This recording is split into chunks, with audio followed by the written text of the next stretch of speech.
Hello dear students, welcome back. तो आज हम लोग एक यूनिट है मॉडर्न फिजिक्स। मॉडर्न फिजिक्स में जो पोर्शन हम लोग पढ़ेंगे photoelectric effect and dual nature of matter, जो पहले पार्ट में देखेंगे। नेक्स्ट पार्ट में हम लोग पढ़ेंगे atomic structure, nucleus, radioactivity and X raise.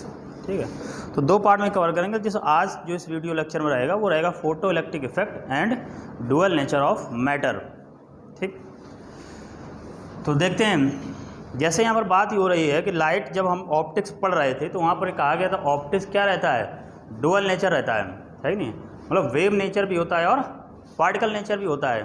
तो इसके पहले हम लोगों ने पढ़ा था वेव ऑप्टिक्स, मतलब वो वेव नेचर था लाइट का, जिसमें डिफ्रैक्शन, इंटरफेरेंस एंड पोलराइजेशन पढ़ा था। अब आता है पार्टिकल नेचर ऑफ लाइट। तो पार्टिकल नेचर ऑफ लाइट जो रहता है वो होता है फोटो इलेक्ट्रिक इफेक्ट। तो पहली तो बात ये आ जाती है कि फोटो इलेक्ट्रिक इफेक्ट क्या शो करता है। फोटो इलेक्ट्रिक इफेक्ट शो करता है पार्टिकल नेचर ऑफ लाइट। ठीक है, ये शो करेगा पार्टिकल नेचर ऑफ लाइट। तो देखो वही कहानी आ जाती है जो शुरुआत में न्यूटन ने कही थी। न्यूटन ने कॉर्पस्कुलर थ्योरी दी थी ना, तो उन्होंने कहा था जो लाइट होती है वो स्मॉल पार्टिकल से मिलकर बनी होती है। और ये कहा था उन्होंने जो लाइट का कलर होता है different size and shape of the particles. जो शुरुआत हुई थी, इसके बाद फिर हाइजीन्स वेव थ्योरी आई। ठीक है, मैक्सवेल इलेक्ट्रोमैग्नेटिक वेव थ्योरी आई। ठीक, तो वो फिर वेव चलता रहा। फाइनली फिर से वही आया कि लाइट का कंक्लूजन ये निकला कि लाइट वेव भी है और पार्टिकल भी है। तो फोटो इलेक्ट्रिक इफेक्ट क्या बताता है, पार्टिकल नेचर ऑफ लाइट। तो पहली बात तो ये हुई। अब होता क्या है फोटो इलेक्ट्रिक इफेक्ट। फोटो का मतलब होता है लाइट। ठीक है, फोटो मीन्स क्या हो गया, लाइट। इलेक्ट्रिक मीन्स यहाँ पर चार्ज हो, इफेक्ट। तो लाइट इंसिडेंट हो उसकी वजह से हमें क्या मिल रही जाकर, इलेक्ट्रिक फील्ड। इलेक्ट्रिक फील्ड मतलब यहाँ पर इलेक्ट्रॉन इमिट होते जा करके, तो उसे बोला जाता है फोटो इलेक्ट्रिक इफेक्ट। मतलब लाइट के प्रभाव से, प्रकाश के प्रभाव से क्या जनरेट होती है, इलेक्ट्रिक करंट जनरेट होती है। ठीक है, उस इलेक्ट्रिक करंट को फोटो करंट यहाँ बोल दिया जाता है। क्यों, किसकी वजह से मिल रही, लाइट की वजह से। तो उसी को बोला जाएगा फोटो इलेक्ट्रिक इफेक्ट। तो अगर इसकी शुरुआत करें, शुरुआत करने का नेशन जैसे याद करिए जब हम वेव पढ़ रहे थे, तो वेव नेचर जो बोला गया था लाइट को, वो शुरुआत की थी हर्ट्ज ने। ठीक है, तो हर्ट्ज ने क्या कहा था कि वो इलेक्ट्रिक डिस्चार्ज किया था। इलेक्ट्रिक डिस्चार्ज मतलब चार्ज पार्टिकल डिस्चार्ज हो रहा था। ठीक, तो उससे क्या हुआ था, तो जो चार्ज पार्टिकल एक्सेलरेट हुआ उससे इलेक्ट्रोमैग्नेटिक वेव उन्होंने जनरेट की। तो इन्होंने एक्सपेरिमेंट में भी देखा कि इसमें क्या हो रहा है, उसमें वेव भी जनरेट हो रही है जाकर को। तो वो इलेक्ट्रोमैग्नेटिक वेव के बाद उन्होंने फोटो इलेक्ट्रिक इफेक्ट कंडीशन को भी ऑब्जर्व किया। तो हर्ट्ज ने अपने ही कंडीशन को एक दूसरी रास्ता दे दी कि भाई वेव ही नहीं, ये पार्टिकल भी हो सकता है। तो इतनी करके बात वहीं पर हो गई जाकर के। अब इतना तय हो गया भाई पार्टिकल नेचर रहता है तो क्या रहेगा जाकर के। तो हर्ट्ज के बाद आए साइंटिस्ट हेलवॉग एंड लेनार्ड।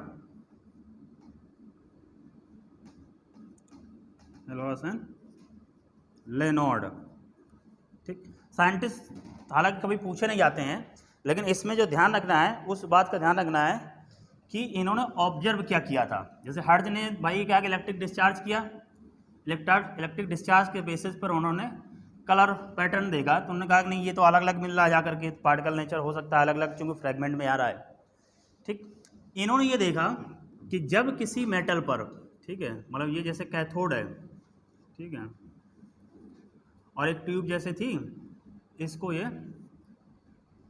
बंद रखा था यहाँ पर। ठीक है, यहाँ पर ये एनोड मान लेते हैं। एनोड जो प्लेट रहेगी वो पॉजिटिव रहेगी, ये कैथोड था। इन्होंने कहा कि जब इस पे अल्ट्रा वायलेट, इस बात को ध्यान रखना है, कैसी रेज डाली इन्होंने, अल्ट्रा वायलेट। इन्होंने कहा कि जब अल्ट्रा वायलेट रेज इस पे इंसिडेंट होती हैं तो होता क्या है कि सामने वाली जो प्लेट रहती जाकर के यहाँ पर ये इल्यूमिनेशन दिखता है जाकर के, मतलब एनोड पर।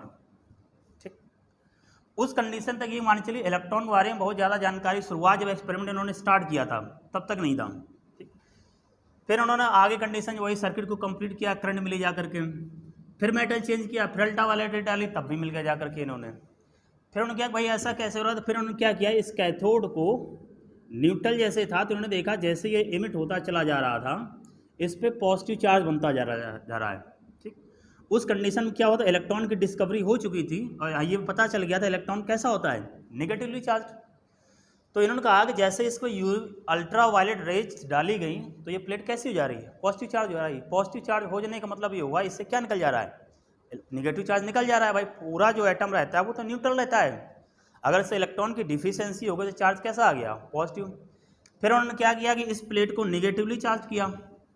निगेटिवली चार्ज करने से जैसे इसमें यूवी रेज इंसिडेंट की जाकर के तो जो निगेटिव चार्ज का मैग्नीट्यूड था वो घटने लगा।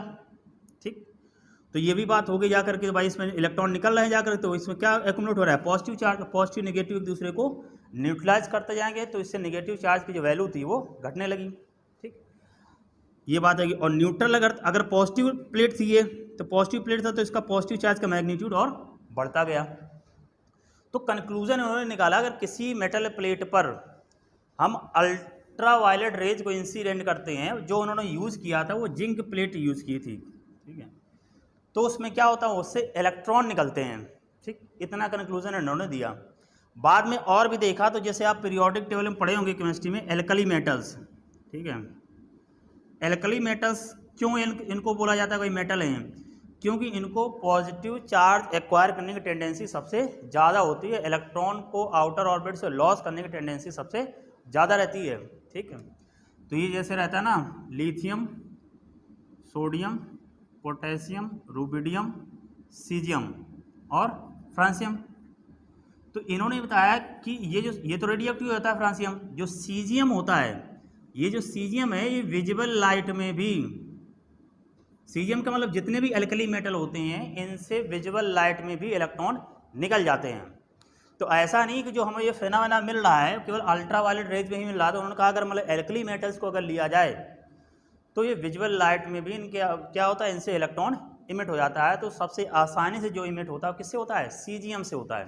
ठीक, तो आगे हम लोग पढ़ेंगे कंडीशन एक रहता है वर्क फंक्शन। ठीक है, क्या रहता है, वर्क फंक्शन। तो सब वर्क फंक्शन मतलब होता है वो मिनिमम एनर्जी जो हमें सप्लाई करनी पड़ेगी जिससे उस मेटल से इलेक्ट्रॉन बाहर निकल जाएं। ठीक है, तो वो सबसे कम जो वर्क फंक्शन होता है वो होता है सीजियम का। ठीक, तो सीजियम क्या होता है, विजिबल लाइट में इससे इलेक्ट्रॉन निकल आते हैं जाकर के। तो ये कंडीशन हेल्वोगल लेनार्ड ने देखी, तो ये रहा जाकर के। फिर बाद में ये कहानी पता चल गई नहीं है, कुछ ऐसे मेटल्स भी हैं जिनसे हम क्या करें कि अगर हम विजिबल लाइट भी डालें तब भी क्या होता है, इलेक्ट्रॉन उस मेटल से बाहर निकल आते हैं। ठीक, तो ये तो ऑब्जर्वेशन था। अब इसी ऑब्जर्वेशन को हम थोड़ा अपने जो चैप्टर पढ़ना उसके एस्पेक्ट से समझते हैं। ठीक है, तो यहाँ पर जो भी रहा जाकर के कि जो एक्सपेरिमेंटल ऑपरेटर्स था हेल्वोगल लेनार्ड का वो बनाते हैं, और यहाँ पर हम विजिबल लाइट या यूवी राय जो भी रहा जाकर के वो हम इंसिडेंट करते हैं। तो ये जैसे रहा जाकर के ये प्लेट है, ठीक है, ठीक है,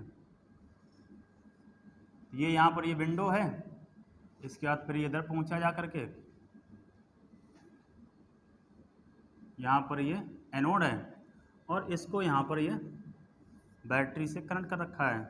ये वेरिएबल रेजिस्टेंस है, तो इतना हमें ज़्यादा करने की उसकी ज़रूरत नहीं है, ये है। ठीक है, तो ये पॉजिटिव रखा और ये किस में रखा, नेगेटिव में। ठीक,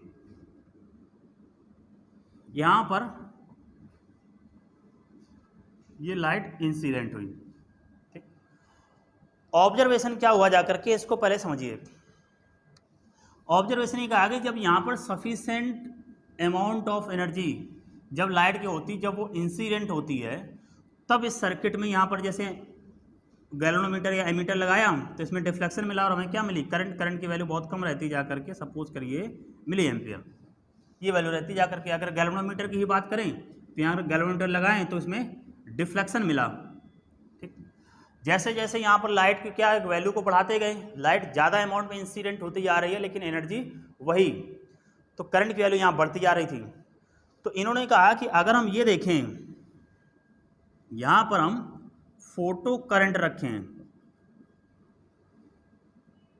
फोटो करंट, और यहाँ पर रखें हम लाइट की इंटेंसिटी, तो इन्होंने कहा कि जैसे जैसे हम लाइट की इंटेंसिटी बढ़ाते जाते हैं फोटो करंट की वैल्यू बढ़ती जाती है। ठीक, एक मिनिमम वैल्यू के ऊपर जब लाइट रही जा करके, तो ऐसा स्ट्रेट लाइन इन्होंने बताया कि जैसे जैसे इंटेंसिटी बढ़ाते जा रहे हैं लाइट की, फोटो करंट की वैल्यू क्या हो रही है, बढ़ती जा रही है।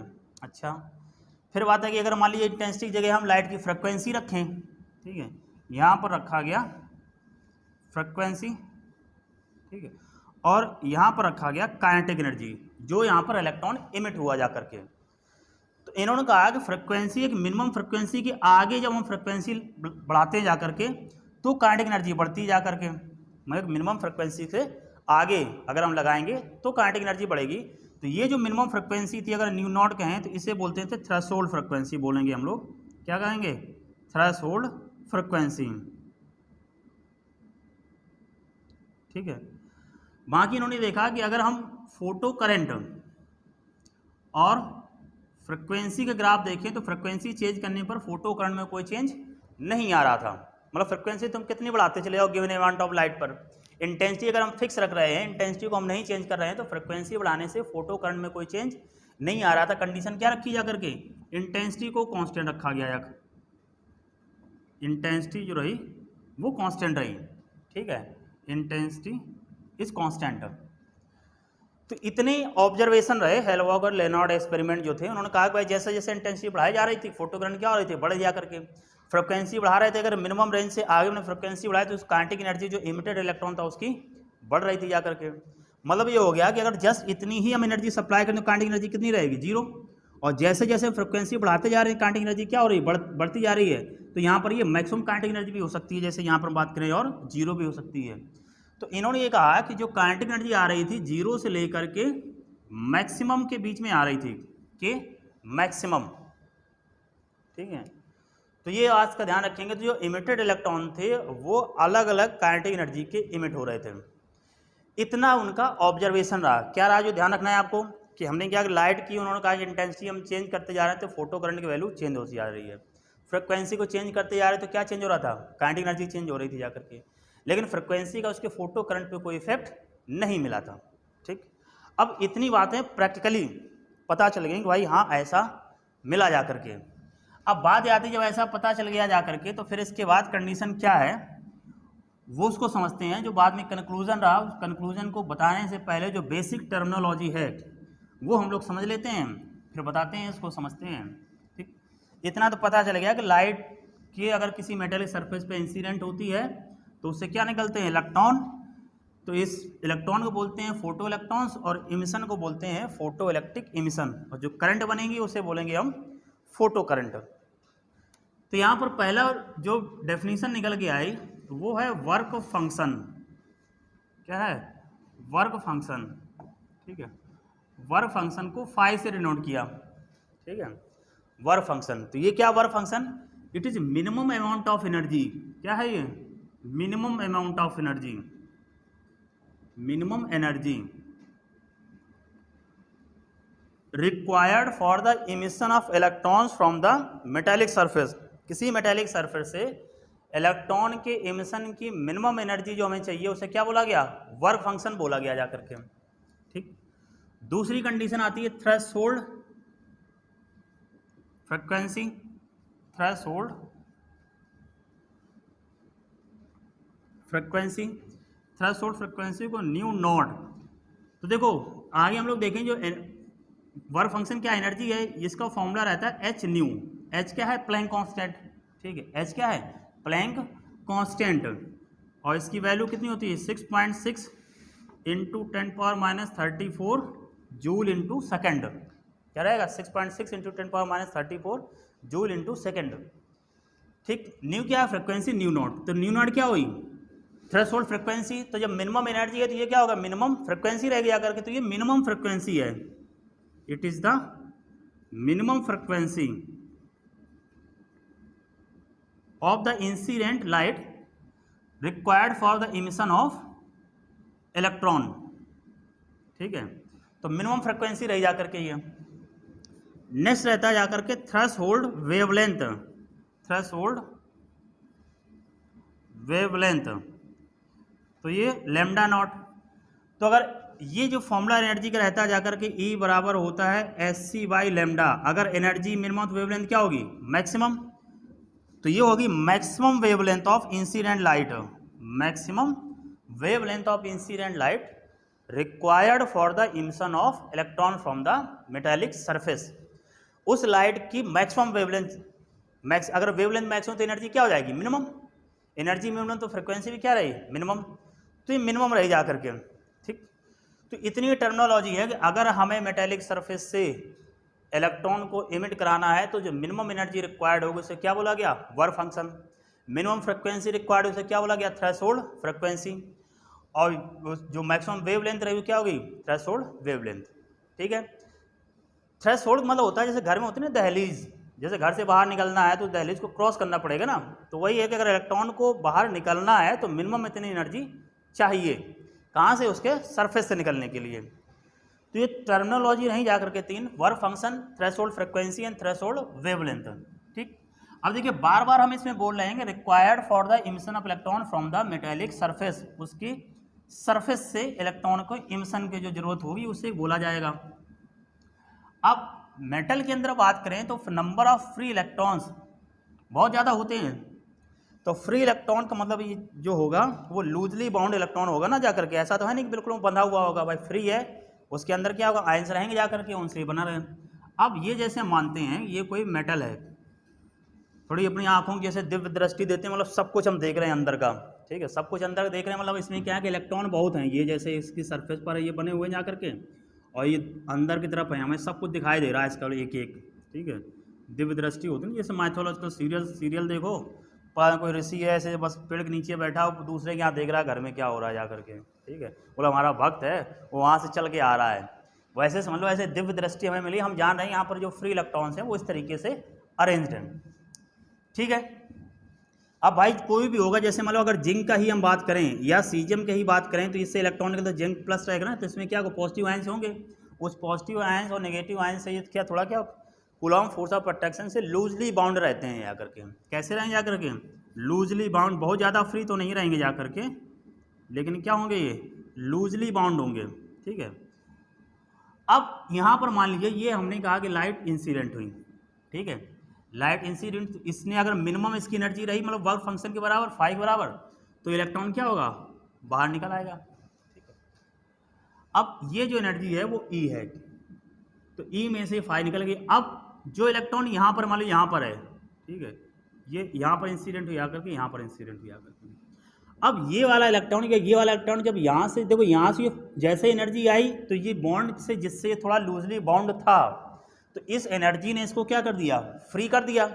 लेकिन फ्री करने के बाद इस इलेक्ट्रॉन को यहाँ बाहर सरफेस पे आना पड़ेगा ना, तो इसे आने के लिए और एनर्जी चाहिए, तो कुछ एनर्जी यहाँ लॉस हो जाएगी, मान लो W1 कहते हैं, जो यहाँ से आएगा यहाँ तक, इसकी मान लो लॉस हो गया W2, जो यहाँ से यहाँ तक आएगा वो लॉस हो जाएगा करके W3, ठीक। तो अब देखिए सबसे ज़्यादा एनर्जी लॉस किस में हो रहा है, जो इलेक्ट्रॉन जितने ज़्यादा अंदर होगा उतने ज़्यादा उसकी एनर्जी में लॉस होगा, और जो इलेक्ट्रॉन जस्ट सरफेस पे होगा उसमें एनर्जी में लॉस कुछ नहीं होगा, बस उसको उतनी एनर्जी 5 बराबर चाहिए जिससे इनके बीच जो लूजली बाउंड फोर्सेस हैं उनको वो नलीफाई कर दे, नेगलेक्ट कर दे, कैंसिल कर दे, सो तुरंत क्या होगा, वो उसकी सरफेस में आ जाएगा। तो मतलब ये वाला जो इलेक्ट्रॉन होगा वो जब सरफेस पे आएगा तो उसकी काइनेटिक एनर्जी ज़्यादा होगी।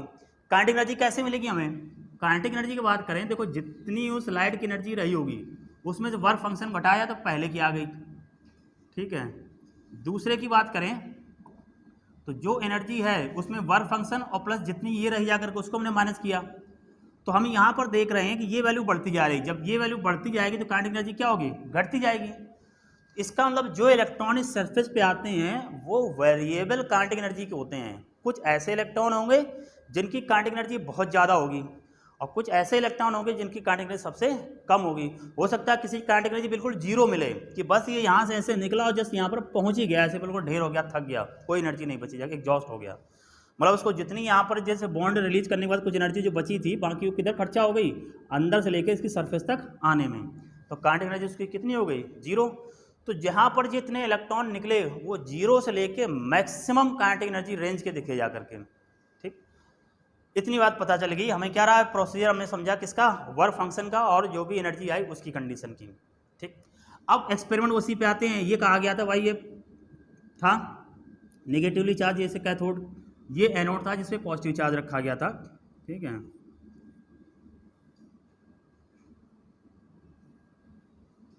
ठीक, तो ये इतने ही बनाते हैं, तो ये यहाँ पर जोड़ रखा था, मान लीजिए ये नेगेटिव और ये क्या था पॉजिटिव, तो यहाँ पर इसको पॉजिटिव दिया था।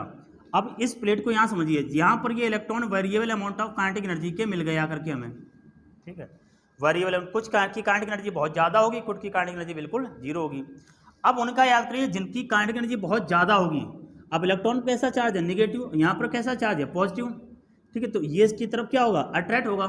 तो जिनकी काइनेटिक एनर्जी ज़्यादा है, अगर यहाँ पर पोटेंशियल हम जीरो भी रखें ना, तो इतनी ज़्यादा काइनेटिक एनर्जी अपने आप पहुँच जाएंगे ये। मतलब यहाँ पर पोटेंशियल हमने जीरो रखा, तो आगे जैसे ग्राफ की बात करेंगे ना हम लोग, यहाँ पर हमने रखा पोटेंशियल और यहाँ पर रखी हमने फोटो करंट। तो पोटेंशियल हमने जीरो रखा, लेकिन तब भी हमें यहाँ पर क्या मिल गई, करंट मिल गई, ठीक है। अब ये इलेक्ट्रॉन जो सपोज करिए इसकी मैक्सिमम काइनेटिक एनर्जी थी, ये यहाँ पर पहुँच गया, हमें क्या मिल गई, करंट। अब धीरे धीरे हमने क्या किया, यहाँ पर पॉजिटिव पोटेंशियल बढ़ाना शुरू किया। तो जो मैक्सिमम वाले से कम जिसकी काइनेटिक एनर्जी, मतलब इसके पीछे ये लगा हो, तो ये वाला पहुँच जाएगा, ठीक है।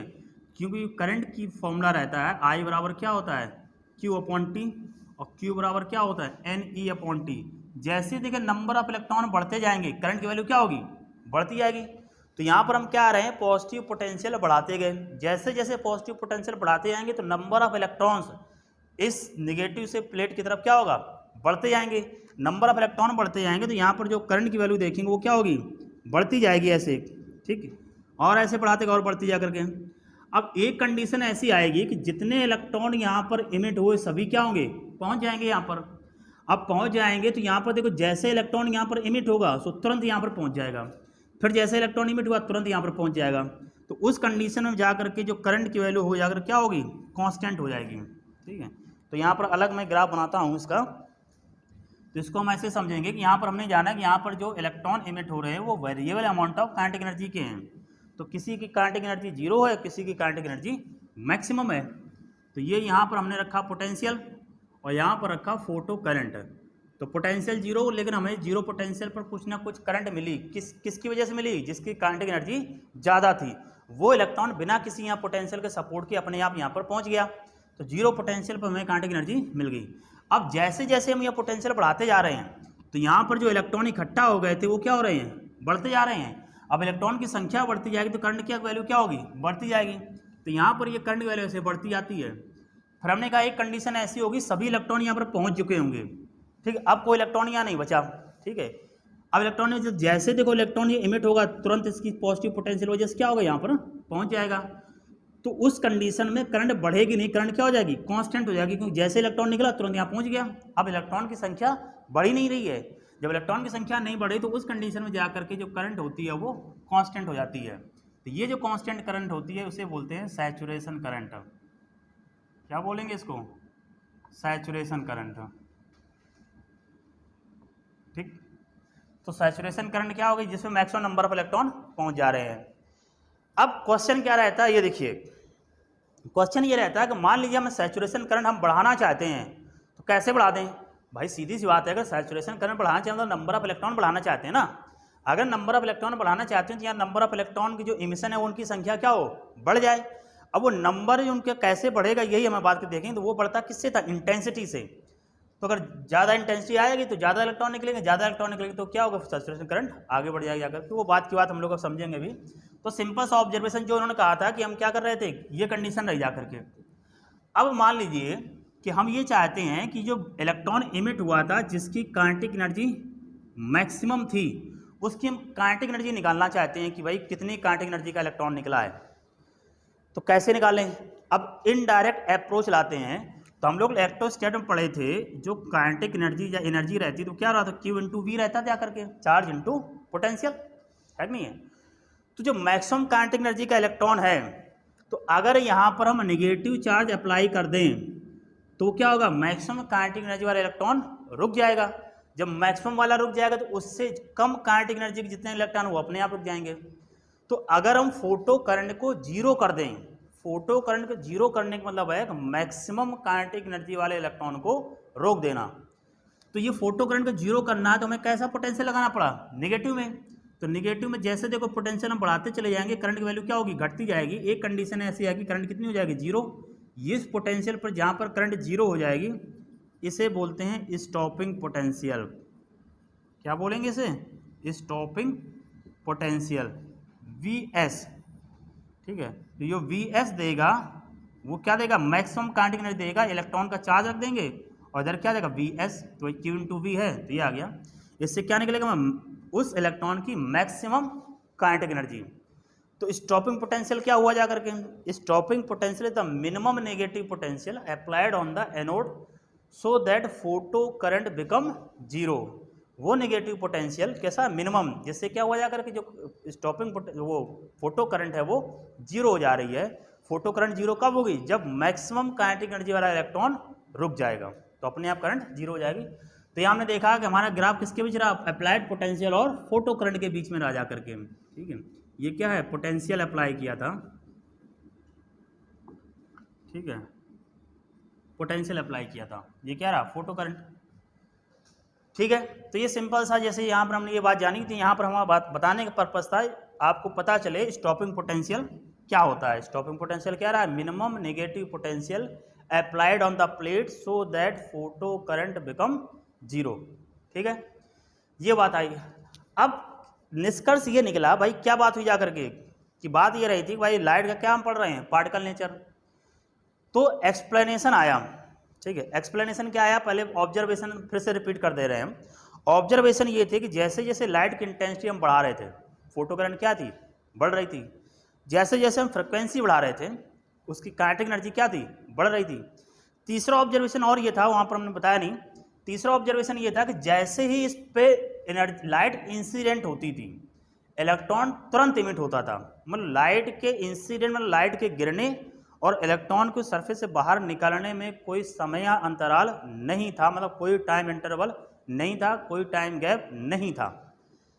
तीन बातें हुई, क्या, जैसे जैसे हम लाइट की इंटेंसिटी बढ़ा रहे हैं, फोटो करंट बढ़ रही है, फ्रिक्वेंसी बढ़ा रहे हैं, काइनेटिक एनर्जी बढ़ रही है, और लाइट के सरफेस पे गिरने और इलेक्ट्रॉन के बाहर निकलने में कोई भी समय अंतराल या कोई टाइम गैप नहीं था। तीन बातें आई। तो पहले तो हम ये जानते हैं कि भाई जो वेव नेचर था वो कैसे फेल हो गया। अगर हम फोटो इलेक्ट्रिक इफेक्ट को हम वेव नेचर से हम सॉल्व करना चाहें, एक्सप्लेन करना चाहें, तो जो वेव नेचर है वो कैसे फेल हुआ। तो जो वेव में हम पढ़ते हैं, वेव की इंटेंसिटी मतलब क्या होता है, वेव की इंटेंसिटी का हम लोग फॉर्मूला पढ़े थे, इंटेंसिटी बराबर होता था एनर्जी पर यूनिट एरिया पर सेकेंड। अगर हम लाइट की इंटेंसिटी बढ़ाएं तो लाइट की इंटेंसिटी बढ़ाने से क्या बढ़ेगी, एनर्जी, है कि नहीं। अगर लाइट की एनर्जी बढ़ेगी तो इसकी इलेक्ट्रॉन जो एमिट हो रहा है उसकी क्या बढ़नी चाहिए, काइनेटिक एनर्जी। लेकिन ऐसा तो मिला ही नहीं। मिला क्या कि लाइट की इंटेंसिटी बढ़ाने से करंट बढ़ रही थी। ये गलत हो गया। लाइट की इंटेंसिटी बढ़ाने से इसके नेचर के हिसाब से क्या बढ़नी चाहिए, काइनेटिक एनर्जी बढ़नी चाहिए, जबकि बढ़ क्या रही है, करंट। तो पहले तो यहाँ फेल हो गया। दूसरी बात, फिर बात आती है फ्रिक्वेंसी। वेव फ्रिक्वेंसी मतलब होता है कि नंबर ऑफ वेव, जितनी ज़्यादा वेव गिरेंगी उतनी ज़्यादा क्या निकलना चाहिए, इलेक्ट्रॉन। जितने ज़्यादा इलेक्ट्रॉन निकलेंगे उतनी ज़्यादा क्या मिलेगी हमें, करंट। लेकिन ऐसा भी नहीं था। फ्रिक्वेंसी बढ़ाने से क्या बढ़ रहा था जाकर के, काइनेटिक एनर्जी। जो भी ऐसा नहीं प्रूव कर रहा जाकर के। तीसरा आता टाइम का गैप। तो एक्चुअली में जब किसी सरफेस, जैसे मान लो बोर्ड है, जब इस सरफेस पर वेव इंसिडेंट होगी तो पूरे सरफेस में फैल जाएगी, है ना, स्प्रेड हो जाएगी। तो ये सरफेस क्या होगी, लाइट उसकी एनर्जी को क्या करेगी, एब्जॉर्ब। अब लाइट यहाँ पर गिरती रहेगी, एनर्जी क्या होगी, एब्जॉर्ब करता रहेगा। जब उसकी एनर्जी वर्क फंक्शन के बराबर या इससे ज़्यादा हो जाएगी तब इलेक्ट्रॉन यहाँ से निकलेगा, है कि नहीं है। इसका मतलब ये होगा, अगर वेव नेचर को हम कंसीडर करें तो लाइट के गिरने और इलेक्ट्रॉन के निकलने में समय अंतराल होना चाहिए, क्योंकि उसको एब्जॉर्ब करने में तो पूरे सरफेस में समय लगेगा ना। उसकी जो टोटल एनर्जी है वो पूरे सरफेस में फैल गई, एक ही जगह पर नहीं रही जा करके, एक ही जगह पर नहीं रही जा करके, तो जो पूरी जगह फिर उसकी एनर्जी बट गई। तो धीरे धीरे जैसे लाइट गिरती जाएगी वो सरफेस क्या होगी, एनर्जी को एब्जॉर्ब करता जाएगा। जब उसकी एनर्जी अपने वर्क फंक्शंस के बराबर या ज़्यादा हो जाएगी तब इलेक्ट्रॉन निकलेगा। तो इसके हिसाब से क्या होना चाहिए, लाइट के इंसिडेंट और इलेक्ट्रॉन के एमिशन के बीच में गैप होना चाहिए, जबकि ऐसा ऑब्जर्व नहीं किया गया। तो वेव नेचर से जो इसका एक्सप्लेनेशन था ऑब्जर्वेशन से उल्टा था, ठीक है। तो फिर एक्सप्लेनेशन कैसे हो, तो एक्सप्लेनेशन फिर किया आइंस्टीन ने। तो आइंस्टीन ने क्या कहा, तब बात आती है, आइंस्टीन ने इसको कहा भाई नहीं भाई, जो लाइट है वो पार्टिकल है और जिनसे मिलके बनी है उनको उन्होंने बोला फोटोन। जो बोला गया था पहले वहाँ पर किसने, प्लैंक ने। हमने आपको रेडिएशन बता रहे थे, प्लैंक रेडिएशन जो बॉडी इमिट करती थी radiation in the form of discrete packet of energy that are called photon. ठीक है, तो वहाँ पर हमने फोटोन कहा था, तो न्यूटन ने प्लैंक ने बताया था। तो आइंस्टीन का एक्सप्लेनेशन आया,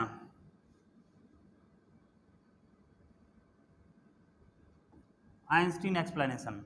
ठीक है, क्या कहा इन्होंने? कहा कि लाइट जो है ये फोटोन से, पार्टिकल से मिलकर बनी है। ठीक है, या यहीं पर बोल दिया कि क्वांटम। ठीक है, फोटोन क्या है? पैकेट ऑफ एनर्जी या bundle of energy, packet of energy. इसका जो एनर्जी का फॉर्मूला आया वो कितना आ गया? H new. लाइट में हम वेव को फॉर्म देखते हैं तो क्या आता है? एस सी बाई लेमडा, ये वेव फॉर्म में आता है। तो ये तो क्या है? पैकेट ऑफ एनर्जी, बंडल है, पार्टिकल है, तो क्या रहा है? एच न्यू रहा जा करके। ठीक, small packet of energy called photon. तो ये इन्होंने, आइंस्टीन ने कहा कि जो लाइट है वो स्मॉल डिस्क्रीट फॉर्म में बना हुआ है, और हर एक पैकेट को जो बोला गया, क्या बोला गया? फोटोन बोला गया। ठीक है, अब इन्होंने कहा one photon is responsible for the emission of one electron. मतलब एक फोटोन जो होगा, एक फोटोन, वन फोटोन इमिट करेगा वन इलेक्ट्रॉन को। ठीक है, अगर उसकी एनर्जी किसके? वर्क फंक्शन से ज़्यादा होगी। और वर्क फंक्शन किसकी प्रॉपर्टी होती है? मटेरियल की। जैसे हमने कहा था सीजीएम की वर्क फंक्शन सबसे क्या होता है? कम रहता है, बाकी किससे क्या होगा? ज़्यादा। तो अलग अलग मटेरियल का वर्क फंक्शन अलग अलग होगा, मतलब work function is the property of material. ठीक है, अब इन्होंने कहा one photon is responsible for the emission of one electron. ठीक, अब होता क्या है कि अब फोटोन के बारे में जान लीजिए। फोटोन की एनर्जी बता दी। फोटोन का जो रेस्ट मास होता है, ठीक है, रेस्ट मास होता है 0, और ये न्यूट्रल रहता है। न्यूट्रल मतलब इसका कोई चार्ज नहीं रहता है। तो चार्ज कितना रहा? 0। रेस्ट मास 0 मतलब जब फोटोन रेस्ट में तो इसका मास 0, केवल मोशन के समय ही इसका मास होगा। ठीक है, तो बात नहीं है इतना ज़्यादा, आपको आइंस्टीन नहीं बनना है, सिंपल सी इतनी बात समझ, आइंस्टीन रिलेटिव थ्योरी नहीं जानना है। तो बात फोटोन की रही। तो इन्होंने कहा light compose of small packet of energy, small bundle of energy which were called photon, and energy of photon is equal to h nu. H is Planck constant, nu is the frequency. ठीक, अब वापस उसी पे आते जो हमने कहा था कि जैसे ये थे, ये मेटल बनाया था, यहाँ पर क्या थे? ये इलेक्ट्रॉन थे। अब ये लाइट इंसिडेंट है आकर के एच न्यू। अब एक फोटोन आया, एक फोटोन ने क्या कर दिया? एक इलेक्ट्रॉन को निकाल दिया। अब दूसरा फोटोन यहाँ पर लगा, इसने दूसरे इलेक्ट्रॉन निकाल दिया। तीसरा फोटोन यहाँ, इसने तीसरे इलेक्ट्रॉन निकाल दिया। तो बात ये आती है इंटेंसिटी ऑफ लाइट का मतलब क्या हुआ? ठीक है, इंटेंसिटी मतलब होता है नंबर ऑफ फोटोन। ठीक है, क्या मतलब हुआ? Number of photon. अगर हम इंटेंसिटी बढ़ा रहे हैं तो इसका मतलब क्या हुआ? नंबर ऑफ फोटोन बढ़ा रहे हैं। तो नंबर ऑफ फोटोन अगर बढ़ाएंगे तो उसमें क्या होगा? अगर नंबर ऑफ फोटोन बढ़ जाएंगे तो नंबर ऑफ इलेक्ट्रॉन बढ़ जाएंगे ना। ये कहा कि भाई एक फोटोन एक इलेक्ट्रॉन को निकालता है। अगर उस फोटोन की एनर्जी उसके वर्क फंक्शन से ज़्यादा आई तो एक फोटोन एक इलेक्ट्रॉन निकल, जितने फोटोन होंगे उतने ज़्यादा इलेक्ट्रॉन निकलेंगे। अब जितने ज़्यादा इलेक्ट्रॉन निकलेंगे तो आई बराबर, ये अभी कहा था भाई Q/T होता था, तो इधर क्या जाएगा? NE/T। तो जितने ज़्यादा इलेक्ट्रॉन निकलेंगे उतनी ज़्यादा हमें क्या मिलेगी? करंट मिलेगी। तो सीधी सी बात आ गई कि इंटेंसिटी बढ़ाने से क्या बढ़ रही है? आकर के करंट बढ़ रही है। तो ये जो इन्होंने बताया कि एक्सप्लेनेशन दिया भाई फोटोन मान करके, तो जो ऑब्जर्वेशन था उससे मैच हो गया कि हाँ बात सही है कि अगर हम इंटेंसिटी बढ़ा रहे तो वहाँ क्या होता? फोटो करंट बढ़ रही थी। तो इनके एक्सप्लेनेशन से यही हो रहा है, अगर इंटेंसिटी बढ़ा रहे तो इंटेंसिटी बढ़ाने मतलब पार्टिकल्स का मतलब क्या होता है? नंबर ऑफ फोटोन बढ़ जाएंगे। नंबर ऑफ फोटोन बढ़ जाएंगे तो क्या होंगे? नंबर ऑफ इलेक्ट्रॉन इमिशन क्या होगा? बढ़ जाएगा।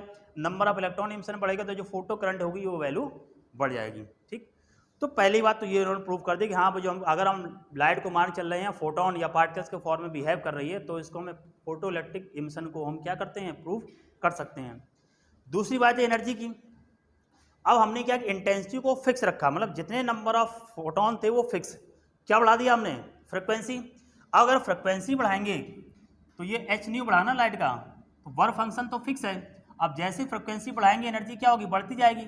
जब ये वैल्यू बढ़ती जाएगी तो काइनेटिक एनर्जी क्या होगी? बढ़ती जाएगी। ऐसे समझिए, यहाँ पर हमने जैसे थोड़ा साफ करते हैं, यहाँ पर हमने कहा मान लीजिए कोई इलेक्ट्रॉन है।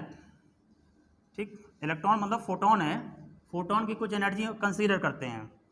जैसे मान लीजिए ये मेटल है, इस मेटल का जो वर्क फंक्शन है वो मान लीजिए 2 इलेक्ट्रॉन वोल्ट है। ठीक है, और यहाँ पर जो एनर्जी इंसिडेंट पहले जाकर सपोज करिए इंसिडेंट हो रही जाकर के 3 इलेक्ट्रॉन वोल्ट, क्योंकि एच न्यू है, ठीक है।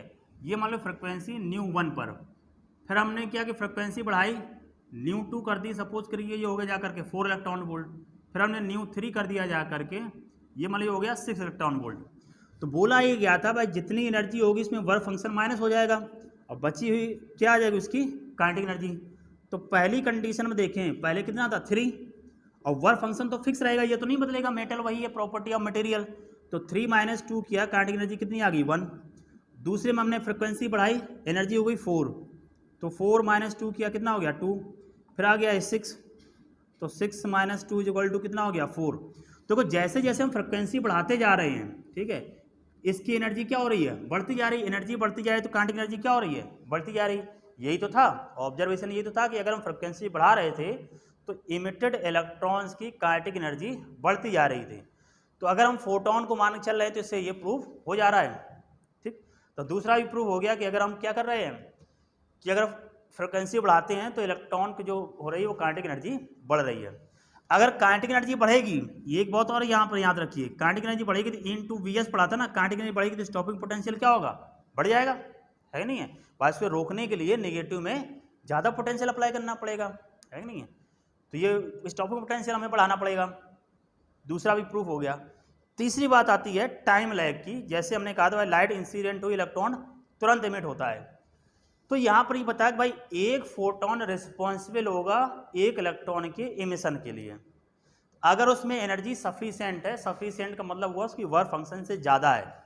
तो जैसे ही यहाँ पर ये इंसिडेंट होगा इलेक्ट्रॉन क्या होगा तुरंत निकला, क्योंकि इसकी एनर्जी बट नहीं रही है, वेव की तरह नहीं पूरे सरफेस पे फैल जा रही है, इसकी एनर्जी उसी इलेक्ट्रॉन को मिल रही सीधे डायरेक्ट। हम तो जैसे से ये आ गया रेस्ट में, अपनी पूरी एनर्जी को क्या कर देगा ट्रांसफर, पूरी एनर्जी को ट्रांसफर कर देगा, क्या हो जाएगा बाहर आ जाएगा।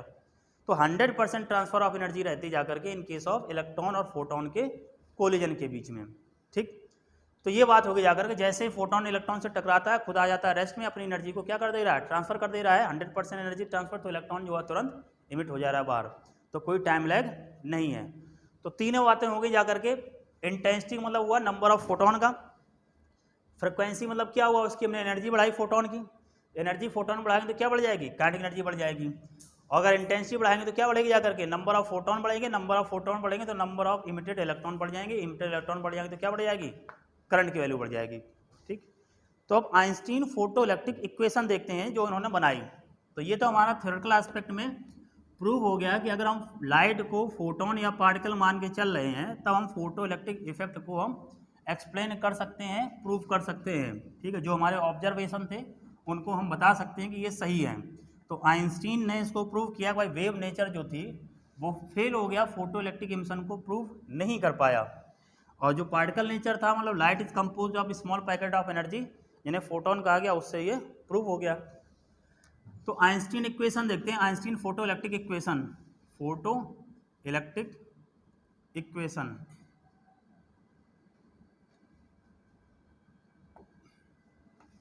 ठीक है। तो क्या कहा गया, जो एनर्जी पड़ी जाकर उसमें वर्क फंक्शन हो गया माइनस, और जो बची जाकर वो क्या हो जाकर के काइनेटिक एनर्जी। तो अगर हम ग्राफ प्लॉट करें, क्या ग्राफ प्लॉट करें, तो यहाँ पर देखो हम रख रहे हैं काइनेटिक एनर्जी, ये हो गई जाकर के एनर्जी माइनस क्या हुआ वर्क फंक्शन, ठीक है, ये रहा माइनस वर्क फंक्शन। तो काइनेटिक एनर्जी को लेते हैं हम वाई एक्सेस पर, किधर लिया हमने काइनेटिक एनर्जी को वाई एक्सेस पर, और जो फ्रिक्वेंसी है उसको किधर ले रहे हैं हम एक्स एक्सेस पर। तो ये देखो रहा वाई एक्सेस पर, फ्रिक्वेंसी है एक्स एक्सेस पर, ये कितना हो -5। तो देखो y = mx - c, तो जो इंटरसेप्ट किस में आ रहा है नेगेटिव में, तो इधर और स्लोप कैसा आ रहा है पॉजिटिव में। तो इस तरीके से ग्राफ जाता है ये, ठीक है।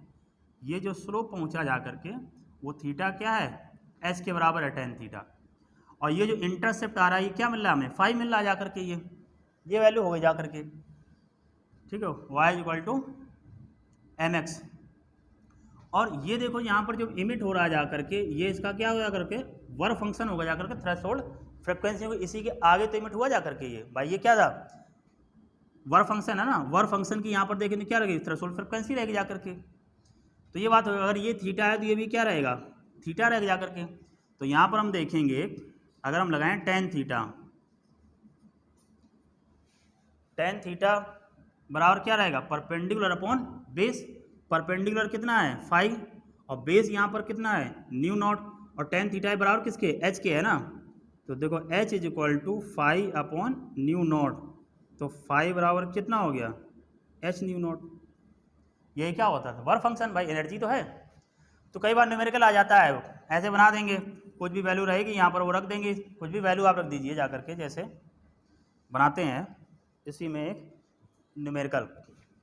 तो हमारा ग्राफ ये किसके बीच हो गया, काइनेटिक एनर्जी और फ्रिक्वेंसी के बीच में। तो ये मतलब उन्होंने ऐसे बना रखा है, ये मेटल फर्स्ट है, ये मेटल सेकंड है, ये फ्रिक्वेंसी है, ये काइनेटिक एनर्जी है।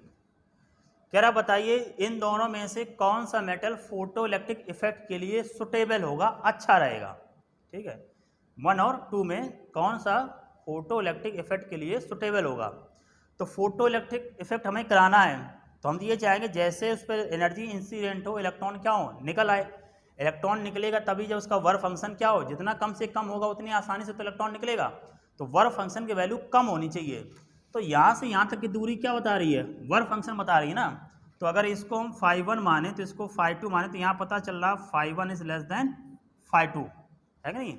तो हमारा कौन सा मेटल अच्छा रहा, 1 रहा। तो जो 1 मेटल हो, फर्स्ट मेटल होगा, वो फोटो इलेक्ट्रिक इफेक्ट के लिए अच्छा होगा। ठीक है, पहला क्वेश्चन।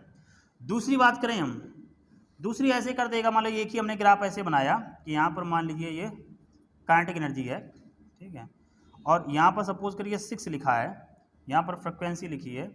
अब कह रहा है कि इस गिवन ग्राफ में से उसका वर्क फंक्शन बताइए कितना होगा। ठीक है, तो हमें पता है कि यहाँ पर जो वैल्यू लिखी होगी किसकी लिखी होगी, वर्क फंक्शन लिखी होगी ना। तो 5 बराबर कितना रहेगा 6 इलेक्ट्रॉन वोल्ट, या जिसमें भी एनर्जी का आएगा उसमें कह देगा। तो सिंपल सी बात है, कुछ करना ही नहीं है जा करके। तो ग्राफ बेस्ड ऐसे क्वेश्चन आ जाते हैं, इन दोनों का हमें ध्यान रखना है। क्या रहा जा करके, सिंपल सा ग्राफ बनाया किसके बीच में, काइनेटिक एनर्जी और फ्रिक्वेंसी के बीच में। ठीक है, तो वो कहानी उसने ऑब्जर्वेशन था ना कि अगर एक रेंज से आगे हम जैसे जैसे फ्रिक्वेंसी बढ़ाते जा रहे थे, काइनेटिक एनर्जी क्या हो रही थी, बढ़ती जा रही थी। तो वो देखो सही निकल रहा है। ठीक है, तो ऑब्जर्वेशन यही था कि फ्रिक्वेंसी बढ़ाने से काइनेटिक एनर्जी बढ़ रही थी। तो ये तो सिंपल सा हो गया पहला ग्राफ। इसको और एलॉबरेट करते हैं, और एलॉबरेट करने का मतलब है काइनेटिक एनर्जी को हम लिखते हैं। ठीक है, क्या लिखते हैं काइनेटिक एनर्जी को, ठीक है, काइनेटिक एनर्जी को हम लोग जो मैक्सिमम काइनेटिक एनर्जी था E इंटू क्या था, स्टॉपिंग पोटेंशियल। तो यहाँ पर हम लोग देखें तो ये वैल्यू थी E into stopping potential h nu minus 5। तो stopping potential Vs is equal to आ जाएगा h upon E into nu minus 5 upon E, दोनों में डिवाइड हो जाएगा। अब स्टॉपिंग पोटेंशियल को रखते हैं हम y एक्सेस पर, और फ्रिक्वेंसी को इसी तरह x एक्सेस पर। तो h upon E into x minus क्या आ जाएगा 5 अपॉन E। तो ये देखिए क्या आ गया, y is equal to m x minus c. Graph तो वैसे ही रहेगा ना। तो यहाँ पर देखो बनाते हैं ये इस तरीके से पहुँच गया जा करके। यहाँ पर रखी फ्रिक्वेंसी, ये हो गया न्यू नॉट, और यहाँ पर रख रहे हैं हम स्टॉपिंग पोटेंशियल। ठीक है, तो ये जो बन रहा जा करके इंटरसेप्ट सी कितना आ रहा 5 अपॉन ई आ रहा है। तो ये वैल्यू आ रही 5 अपॉन ई। तो ये हो जाएगा जा करके। ठीक, तो ये कंडीशन है जाएगा। तो ये हमारा क्या बता रहा है, पोटेंशियल बता रहा है ना, ये एक्सिस ये नेगेटिव में है, नेगेटिव पोटेंशियल बताएगा। तो ये ध्यान रखें फ्रिक्वेंसी और स्टॉपिंग पोटेंशियल के बीच में यहाँ पर जो वैल्यू आएगी वो किसकी आएगी 5 अपॉन ई की आएगी। जैसे न्यूमेरिकल समझिए, उसने ऐसे कह दिया ये वैल्यू मान लीजिए 2 लिखी है, यहाँ पर है स्टॉपिंग पोटेंशियल और इधर है फ्रिक्वेंसी। तो वर्क फंक्शन बताइए क्या होगा। तो हमें पता है यहाँ पर जो लिखा है वो एक्चुअली में क्या लिखा है 5 upon e is equal to 2 लिखा है। तो 5 बराबर कितना हो गया 2 इलेक्ट्रॉन वोल्ट, क्योंकि इधर किस में है पोटेंशियल वोल्ट में है। ये 2 आ गया, इलेक्ट्रॉन से मल्टीप्लाई कर दिया तो 2 इलेक्ट्रॉन वोल्ट हमारा क्या हो गया, आंसर हो गया। ठीक है, तो ये ग्राफ रहा हमारा काइनेटिक एनर्जी फ्रिक्वेंसी के बीच में, ये ग्राफ रहा पोटेंशियल स्टॉपिंग पोटेंशियल और फ्रिक्वेंसी के बीच में। ठीक है, तो ये हमारा हो गया आइंस्टीन फोटो इलेक्ट्रिक इक्वेशन। ठीक है, दोनों बात हो गई काइनेटिक एनर्जी और फ्रिक्वेंसी के बीच में, और स्टॉपिंग पोटेंशियल और फ्रिक्वेंसी के बीच में। ठीक है, सिंपल सा है। तो थ्योरेटिकल एस्पेक्ट में हमने समझा। अब एक बार इसको फिर से हम समराइज करते हैं क्या मतलब हुआ। ठीक है, क्योंकि अब फोटो इलेक्ट्रिक इफेक्ट में थ्योरी इतनी ही है और जो न्यूमेरिकल बनते रहते हैं, तो न्यूमेरिकल तो उनका कोई अंत नहीं होता है, सिंपल जिस फॉर्मूले बनेंगे उसको भी हम लोग अभी देखते हैं। ठीक है, तो ये ग्राफ बेस्ड पहले नंबर जो आ जाते हैं क्वेश्चन, तो ग्राफ का ध्यान रखना है। अब दूसरे ग्राफ बेस्ड जो रहते हैं वापस फिर हम उसी पे आते हैं। ठीक है, क्या आते हैं? पहला, effect of intensity on the photo current. तो पहले हम किसका देखते हैं? Effect of intensity of light on photo current. तो हम लोगों ने ये देखा कि जब लाइट इंसिडेंट हो रही थी या करके, तो यहाँ पर पोटेंशियल V रखा था, तो पोटेंशियल 0 था, तो कुछ ना कुछ हमें करंट मिल रही थी। और जैसे जैसे हम इंटेंसिटी बढ़ाते चले जा रहे थे, इधर हम क्या रख रहे हैं? फोटो करंट है। जैसे जैसे हम क्या करें? इंटेंसिटी बढ़ाते जा रहे हैं, फोटो करंट बढ़ती जा रही है, तो एक कंडीशन है इंटेंसिटी ये क्या हो जा रही है? कांस्टेंट। लेकिन उसकी काइनेटिक एनर्जी में कोई चेंज नहीं आएगा कि हम किसको बदल रहे हैं? इंटेंसिटी में। इंटेंसिटी बदल रहे तो फ्रिक्वेंसी हमने कैसा रखा? कांस्टेंट। फ्रिक्वेंसी अगर कांस्टेंट रखी तो काइनेटिक एनर्जी कैसी रहेगी? कांस्टेंट। काइनेटिक एनर्जी कांस्टेंट रहेगी तो इसका जो स्टॉपिंग पोटेंशियल रहेगा वो क्या रहेगा? कांस्टेंट रहेगा। अब ये मान लीजिए इंटेंसिटी I1 पर आया, हमने और इंटेंसिटी बढ़ाई। इंटेंसिटी बढ़ाई मतलब क्या हुआ? नंबर ऑफ फोटोन बढ़ाए। नंबर ऑफ फोटोन बढ़ाए तो जो फोटो करंट जैसे हमने कहा I बराबर क्या रहेगा? NE/T। तो photo current number of photon बढ़ेंगे तो नंबर ऑफ इलेक्ट्रॉन बढ़ेंगे, नंबर ऑफ इलेक्ट्रॉन बढ़े तो क्या बढ़ जाएगी? करंट बढ़ जाएगी। तो इंटेंसिटी बढ़ाने पर ये वैल्यू क्या होगी? बढ़ जाएगी। तो ये मान लो हो गया I2। फिर इंटेंसिटी बढ़ाएंगे फिर वैल्यू बढ़ जाएगी, ये हो गया I3। तो यहाँ पर देखेंगे intensity I3 will be greater than I2 will be greater than I1, लेकिन उसकी काइनेटिक एनर्जी या स्टॉपिंग पोटेंशियल में कोई चेंज नहीं आएगा। क्यों? क्योंकि यहाँ पर हमने क्या रखा है? फ्रिक्वेंसी को रखा है कांस्टेंट। ठीक है, फ्रिक्वेंसी किस पे? फ्रिक्वेंसी के चेंज होने से क्या बढ़ेगी? Kinetic energy. और काइनेटिक एनर्जी अगर बढ़ेगी तो क्या बदल जाएगी? Stopping potential. तो हमने फ्रिक्वेंसी के सेम रखा तो काइनेटिक एनर्जी सेम रही, काइनेटिक एनर्जी सेम रही तो स्टॉपिंग पोटेंशियल सेम रहा। तो इंटेंसिटी के बढ़ाने से क्या बढ़ रहा है जाकर के? फोटो करंट बढ़ रही जाकर के। जितनी ज़्यादा इंटेंसिटी रहेगी उतनी ज़्यादा क्या होगी? फोटो करंट होगी जाकर के। तो ये पहली कंडीशन हुई जाकर के, किसका हमने प्रभाव देखा? इंटेंसिटी का फोटो करंट पर। इंटेंसिटी बढ़ा रहे, फोटो करंट बढ़ रही जाकर के। ठीक है, तो ये पहली बात हुई। अब दूसरा हम देखते हैं इफेक्ट ऑफ फ्रिक्वेंसी। ठीक है, effect of frequency on photo current. तो फ्रिक्वेंसी का प्रभाव देख रहे हैं तो हमने फोटो करंट पे, तो हम क्या रखेंगे? इंटेंसिटी को फिक्स रखेंगे। तो यहाँ पर देखेंगे effect of frequency, effect of frequency on photoelectric effect. तो यहाँ क्या रखेंगे? इंटेंसिटी को कांस्टेंट रखा। इंटेंसिटी कैसी है? कांस्टेंट। तो अपने आप समझ जाना चाहिए इंटेंसिटी कांस्टेंट, फोटो करंट कैसी रहेगी? कांस्टेंट। तो यहाँ पर देखिए, तो ये यहाँ पर जैसे मिला दिया, अगर ये ऐसे ये कंडीशन आ रही पहले इंटेंसिटी पर, और ये उसका क्या था? स्टॉपिंग पोटेंशियल V1 लिख दे रहे हैं। अब हमने क्या बढ़ाया? फ्रिक्वेंसी बढ़ाई। तो यहाँ देखिए ये जो काइनेटिक एनर्जी आ रही थी तो ये था एनर्जी माइनस वर्क फंक्शन। अब जो E की वैल्यू होती थी, E इज इक्वल टू क्या है? H new. अब जैसे हम देखो फ्रिक्वेंसी बढ़ाएंगे एनर्जी क्या होगी? बढ़ जाएगी। जब एनर्जी बढ़ेगी तो काइनेटिक एनर्जी क्या होगी? बढ़ जाएगी। और काइनेटिक एनर्जी जो रहती जा करके वो क्या? E into VS। और काइनेटिक एनर्जी बढ़ेगी तो क्या बढ़ जाएगा? स्टॉपिंग पोटेंशियल बढ़ जाएगा। तो ये स्टॉपिंग पोटेंशियल क्या होगा? बढ़ जाएगा। और बढ़ाएंगे तो और बढ़ जाएगा, और बढ़ाएंगे तो फिर और बढ़ जाएगा जाकर। ये सपोज करिए V2, ये V3 और ये क्या हुआ? V4। तो यहाँ देखो V4 is greater than V3 is greater than V2 is greater than V1। तो यहाँ पर हम ये क्या देख रहे हैं जाकर के? फोटो करंट और इधर क्या है? पोटेंशियल। ठीक, तो ये ध्यान रखना कब क्या कह रहा है।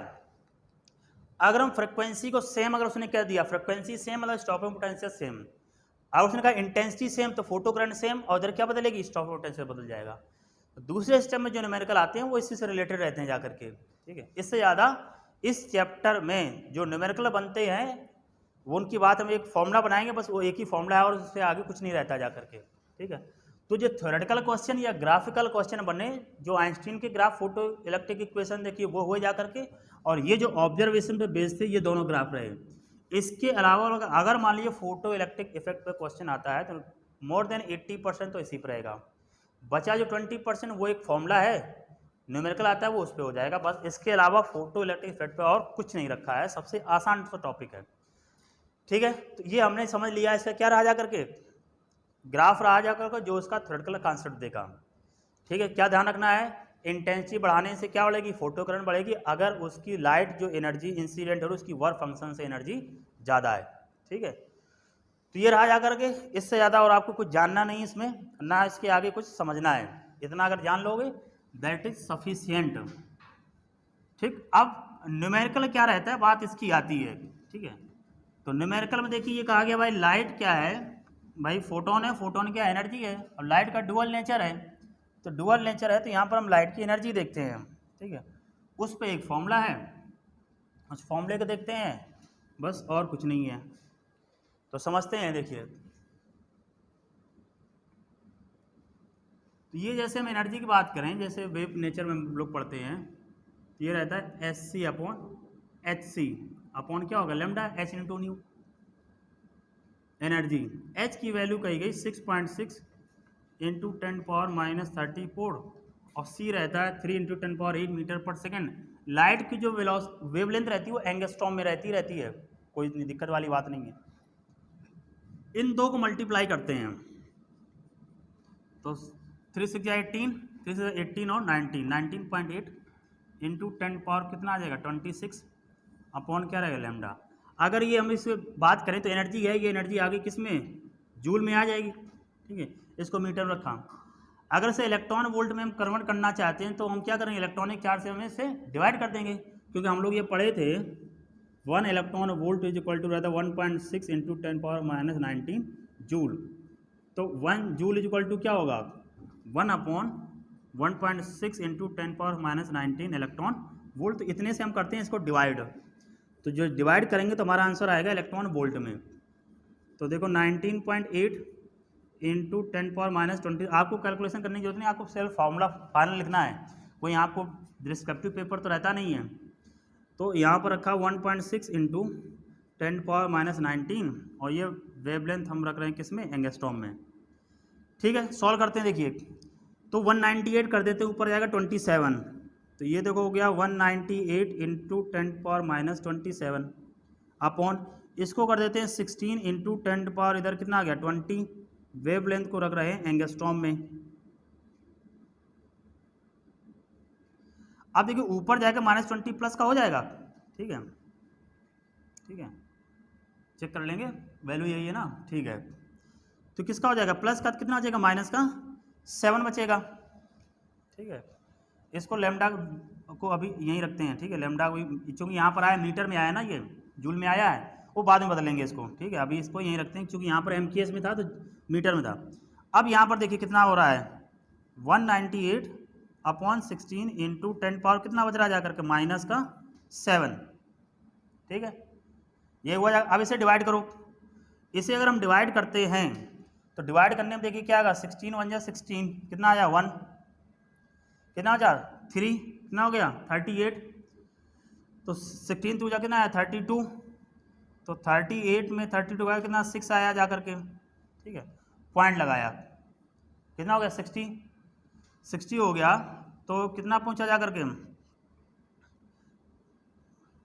लगभग कितना 3 टाइम्स 48 आया, तो 16 48 माइनस किया तो कितना 12। ठीक है, और ये हो जाएगा 8 इंटू 10 कितना हो जा करके -7 और वेवलेंथ यहाँ कितने लिख दी जा करके, ये मीटर में लिखी हुई जा करके। अब फाइनल देखिए हमारा क्या बना जा करके, ये आ रहा है 1238 इंटू 10 कितना हो जाएगा, आगे हटाएंगे -9 हो जाएगा अपॉन लेमडा। तो लेमडा अगर रखा जाएगा तो ये देखो 1238 एक जीरो और बढ़ा दे रहे हैं। ठीक है, तो ये पहुंचा जाएगा 10⁻−10। अगर हम ये इसको भी वेवलेंथ एंगस्ट्रॉम में रखते हैं हम तो 10⁻−10 10⁻−10 कट जाता, तो उस केस में देखो एनर्जी आई जा करके 1238 अपॉन लेमडा, एनर्जी किस में आई इलेक्ट्रॉन वोल्ट में। हालांकि हमने एस की वैल्यू यहाँ अप्रॉक्सीमेट रखी है, तो फाइनली जो आपको ध्यान रखना है, हमने यहाँ पर इसलिए ड्राइव किया थोड़ा आइडिया रहे, तो ये वैल्यू आती है 12375 अपॉन लेमडा। ये एनर्जी आती है एंगस्ट्रॉम में और वेवलेंथ किस में होती है एंगस्ट्रॉम में, एनर्जी इलेक्ट्रॉन वोल्ट में, या इसको लिख सकते हैं 12400 वेवलेंथ किस में रहेगी, एंगस्ट्रॉम में, ये इलेक्ट्रॉन वोल्ट में आएगी। तो टेंटेटिव है, एच की वैल्यू अप्रॉक्सीमेट लिखी जा करके, इसलिए ऐसा है। तो आपका जो हमारा फाइनल ध्यान रखना है वो क्या रखना है, एच इज इक्वल टू 12375 या 12400 अपॉन लैम्डा की वैल्यू किस में रखेंगे, एंगस्ट्रॉम में, तो एनर्जी हमारी आएगी इलेक्ट्रॉन वोल्ट में। ठीक है, बस इतना सा ये फॉर्मूला है। अब पूरा जो भी न्यूमेरिकल बनेगा हमें बस इसकी ही जरूरत पड़ेगी, बाकी और कुछ नहीं है। कैसे, एक दो न्यूमेरिकल करके देखते हैं। ठीक है, जैसे ये कहा गया, क्वेश्चन है कि एक मेटल है, ठीक है, मेटल है ये भाई, ठीक है, मान लिया मेटल है। यहाँ पर इस पे जो एनर्जी इंसिडेंट हो रही है उसकी वेवलेंथ है 4000 एंगस्ट्रॉम, और उसका जो वर्क फंक्शन है वो है 2 इलेक्ट्रॉन वोल्ट। तो इमिटेड इलेक्ट्रॉन की काइनेटिक एनर्जी बताओ क्या होगी, we have to find out the kinetic energy of emitted electron.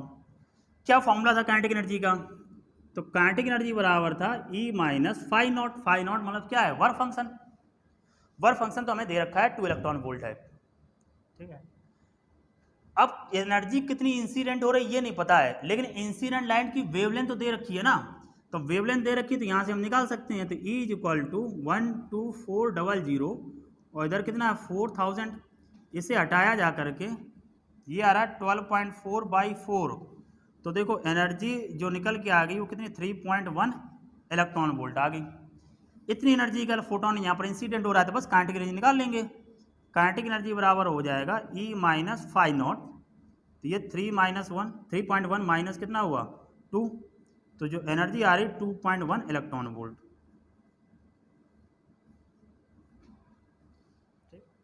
अब यहाँ कुछ भी और कैलकुलेट करा सकता है, क्या कैलकुलेट करा सकता है वो, इसकी वेलोसिटी पूछ सकता है। तो वेलोसिटी आपको पता ही रहती है, क्या रहता है formula, half m v square. तो ये 2.1 इलेक्ट्रॉन वोल्ट आया, इसे जूल में बदल लेंगे, 1.6 into 10⁻⁻19। Half mass of electron पता रहता है, कितना रहता है 9.1 इंटू 10⁻31 वी स्क्वायर। से सिंप्लीफाई कर लेंगे, क्या पता चल जाएगा, स्पीड पता चल जाए। हाँ 1.1 है, इसको माइनस किया 1.1, ठीक है 1.1, ठीक है। बस इसको जूल में बदल लिया है, उसकी वेलोसिटी पूछ रहा है तो हम स्पीड निकाल लेंगे जो भी वैल्यू आएगी। तो ये ध्यान रखना है, चाहे इसको मैं ऐसे कर देना, तो ये जैसे आ रहा है हाफ एम वी स्क्वायर, इधर ई इंटू वी में आएगा इलेक्ट्रॉन वोल्ट में कुछ वैल्यू। तो यहाँ देखो वेलोसिटी कैसे लिख दे रहा हूँ, ठीक है। तो v square is equal to ये हो जाएगा 2EV अपॉन एम। तो देखो वेलोसिटी इज इक्वल टू ये हो जाएगा 2EV अपॉन एम।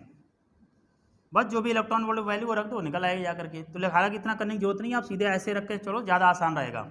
जो भी काइनेटिक एनर्जी है उसको जूल में बदल लो और बस स्पीड निकाल लेंगे जो भी वैल्यू आएगी, बस इतना ही करता है। अब इसमें जितना भी आप करोगे वो ऐसे ही आपको सॉल्व करता होता चला जाएगा, इससे ज़्यादा और कुछ नहीं रहता है। एक सिंगल सा फॉर्मूला आ जा करके, कौन सा, E is equal to 12375 upon lambda, किस में होगा, एंगस्ट्रॉम में, तो एनर्जी हमारी किस में आएगी, इलेक्ट्रॉन वोल्ट में। ठीक, या इसका उल्टा कर दें हम, अगर यहाँ पर हम लैम्डा निकालना है तो 12400, अगर ये एनर्जी इलेक्ट्रॉन वोल्ट में है तो वेवलेंथ किस में आ जाएगी, एंगस्ट्रॉम में आ जाएगी। बस सिंपल सी बात, अगर एनर्जी को इलेक्ट्रॉन वोल्ट में रखेंगे तो हमारे वेवलेंथ किस में आएगी, एंगस्ट्रॉम में। तो इतनी बात हो गई जा करके। अब इससे ज़्यादा और कुछ नहीं रहेगा। आप ज़्यादातर न्यूमेरिकल आप इसमें देखेंगे फोटोइलेक्ट्रिक इफेक्ट में इसी के आसपास मिलेंगे जा करके, यही कैलकुलेट कराते रहेंगे बार बार। ठीक है, तो प्रीवियस ईयर सेक्शन जैसे हमने वीडियो बना रखा है उनमें आप देखना, जो प्रीवियस ईयर क्वेश्चन सॉल्व कराए गए हैं और जो बुकलेट में आपको दिए गए हैं उनको सॉल्व करना, जो ना है आप पूछ लेना। तो एक मिनिमम जो हो सकता था कि आपका इससे रिलेटेड जो क्वेश्चन आप जो 2020 में आया था वो सिर्फ वर्क फंक्शन रिलेटेड आया था, आप इस साल का क्वेश्चन उठाओगे जा करके, बिल्कुल आसान सा था, कुछ नहीं था, तो वो ध्यान रखना है। तो वर्क फंक्शन रिलेटेड था। ठीक, तो ये बात हो गई हमारी किसकी, फोटो इलेक्ट्रिक इफेक्ट की। अब इसमें आता है डुअल नेचर ऑफ मैटर। जैसे हमने लाइट का डुअल नेचर पढ़ लिया, dual nature of matter, light का डुअल नेचर पढ़ा। लाइट का क्या है, पार्टिकल नेचर शो कर रहा है फोटो इलेक्ट्रिक इफेक्ट, और वेव नेचर कौन शो कर रहा है, जो बाकी कंडीशन है। तो वेव नेचर हमने कहा था क्या रहता है, डिफ्रैक्शन। तो convincing proof of wave nature क्या होता है, डिफ्रैक्शन। तो अगर ये पूछा जाए dual nature of light is shown bye, तो क्या होगा, diffraction and photo electric effect. ये ध्यान रखना, आप वहाँ लिखा होगा मतलब 3 ऑप्शन दे रखे हैं, पहले में लिखा है इंटरफेरेंस, दूसरे में लिखा है डिफ्रैक्शन, तीसरे में लिखा है पोलराइजेशन। तो कन्विंसिंग प्रूफ वेव नेचर कौन सा होता है, डिफ्रैक्शन होता है, और डुअल नेचर साथ क्या जुड़ जाएगा, पार्टिकल नेचर में आ जाएगा फोटो इलेक्ट्रिक इफेक्ट। तो dual nature of light is shown by diffraction and photo electric effect. तो dual nature of matter, matter मतलब क्या होगा, पार्टिकल होगा, पार्टिकल वाले तो हम लोग पढ़ चुके हैं, क्या रहता है जाकर लीनियर मोमेंटम, पार्टिकल नेचर ही तो है, पूरे उसमें पढ़ते रहे, आपने केमिस्ट्री में पढ़ा होगा हीजनबर्ग अनसर्टेनिटी प्रिंसिपल। तो वहीं कहता है at a particular instant the position and momentum of particle can not be determine. एक ही समय पर हम उसकी पोजीशन और मोमेंटम को डिफाइंड नहीं कर सकते हैं कि अगर मान लीजिए उसका क्या होगा, अगर उसका मास कम है तो वेव नेचर होगा जाकर के वेव नेचर, अगर उसकी मोमेंटम कम है तो काइनेटिक एनर्जी क्या होगी, बढ़ जाएगी ना उसकी काइनेटिक एनर्जी बढ़ेगी तो वेव नेचर आ जाएगा, तो उसकी हम पोजीशन नहीं बता सकते हैं। अगर पोजीशन बता सकते हैं तो फिर उसकी हम वेवलेंथ नहीं बता पाते हैं, दोनों कंडीशन हो जाती हैं। तो वही है डुअल नेचर ऑफ मैटर। तो यहाँ पार्टिकल नेचर तो हम पढ़ते ही हैं, वेव नेचर को कंसीडर करेंगे। अब जैसे हम एनर्जी की बात करें तो E इक्वल टू ये हम लोग पढ़ते हैं क्या रहता है, mc², ये किस में है, पार्टिकल नेचर में, ठीक है, मास है। लेकिन अगर वेव नेचर में बात करें तो क्या होता है जाकर के SC/λ, वहाँ पर क्या होगा, वेवलेंथ होगी जाकर के।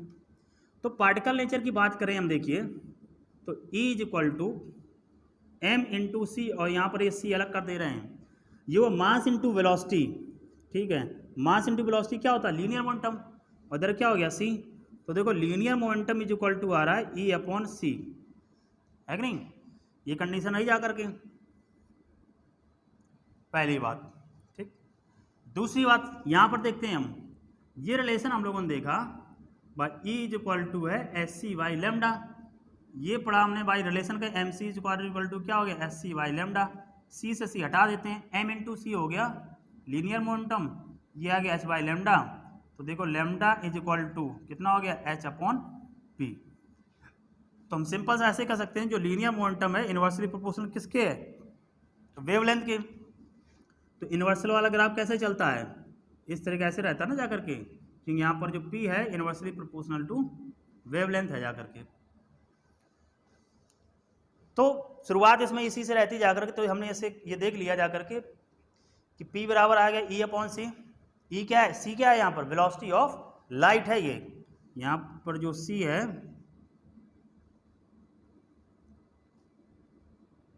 वेलोसिटी ऑफ लाइट, और ये वैल्यू कितनी होती है 3 × 10⁸ मीटर पर सेकंड, ठीक है, ये कंडीशन रही जाकर के। अच्छा आगे देखते हैं इसको। तो यहाँ हमने पार्टिकल नेचर और वेव नेचर में, तो इसे जो बोलते हैं, ये जो बताया था डुअल नेचर ऑफ, ये बताया था डी ब्रॉगली ने। तो यहाँ पर लिख देख रहे हैं हम डी ब्रॉगली,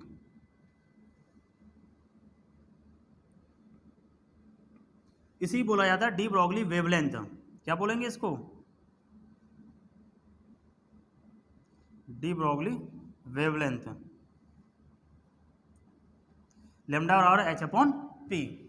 क्या रहा, डी ब्रॉगली वेवलेंथ, मैटर का जो वेव नेचर रहा जाकर के डी ब्रॉगली वेवलेंथ आई, लैम्डा बराबर क्या, h/p। पार्टिकल नेचर किससे पता चल रहा है, लीनियर मोमेंटम से, वेव नेचर किससे पता चल रहा है, वेवलेंथ से, ठीक। अब इसको थोड़ा, इस फॉर्मूले को हम इलॉबरेट करते हैं जो न्यूमेरिकल पॉइंट ऑफ व्यू से, ठीक है, क्या इलॉबरेट करते हैं, तो जो भी इसमें इलॉबरेशन हो सकता हो वो करते हैं हम लोग। ये जैसे हम लोगों ने निकाला lambda is equal to h/p। अब हम लोग पढ़े हैं कि इसमें हम लीनियर मोमेंटम और काइनेटिक एनर्जी में रिलेशन क्या होता था, √2m/ke। तो दूसरा फॉर्मूला देखो हमारा हो गया lambda is equal to h/2m/ke। देखो जितनी ज़्यादा काइनेटिक एनर्जी होगी वेवलेंथ उतनी ही कम होगी जाकर के, ठीक। तो दूसरा फॉर्मूला रहा जाकर के। दूसरा हम लोगों ने इलेक्ट्रोस्टैटिक पढ़े, काइनेटिक एनर्जी क्या होता था, Q × V। V के यहाँ पर क्या है, V जो है वो पोटेंशियल डिफरेंस है, अप्लाइड पोटेंशियल है। तो तीसरा फॉर्मूला हम बात करें तो आ जाएगा h/√2m/q × V। ये हो गया जा करके, ठीक है।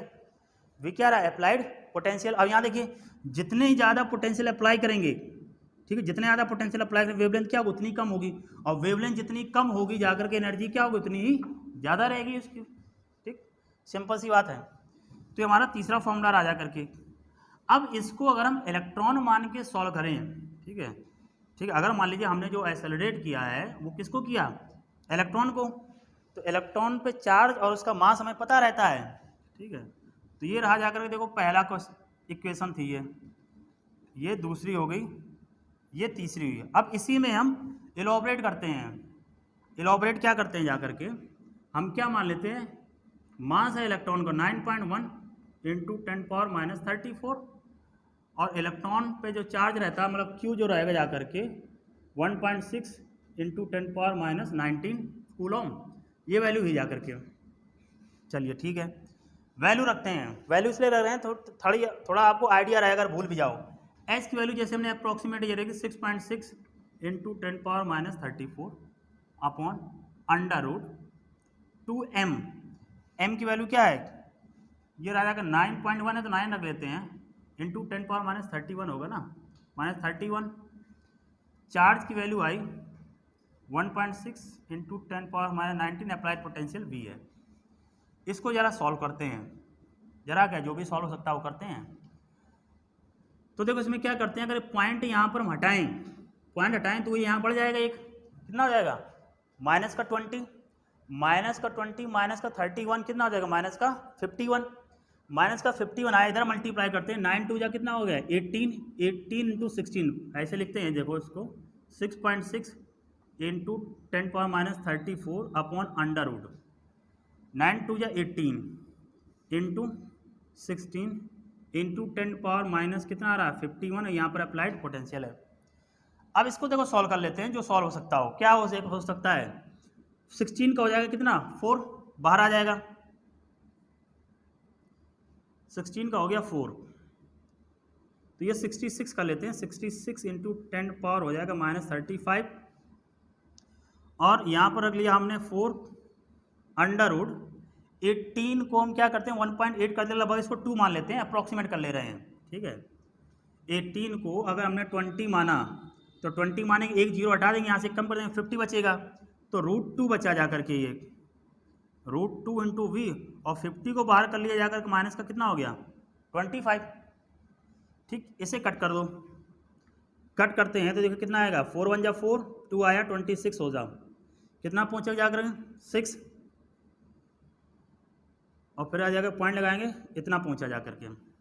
तो ये देखो 16.5 अपॉन √v इंटू ऊपर जाएगा तो माइनस का बचेगा ये 10, ठीक है। अब इसको देख लेते हैं क्या हो सकता है, ये 1/√2 वैल्यू होती है 0.7, तो 16.5 में 0.7 मल्टीप्लाई करते हैं, 7 5 जा 35, ठीक है,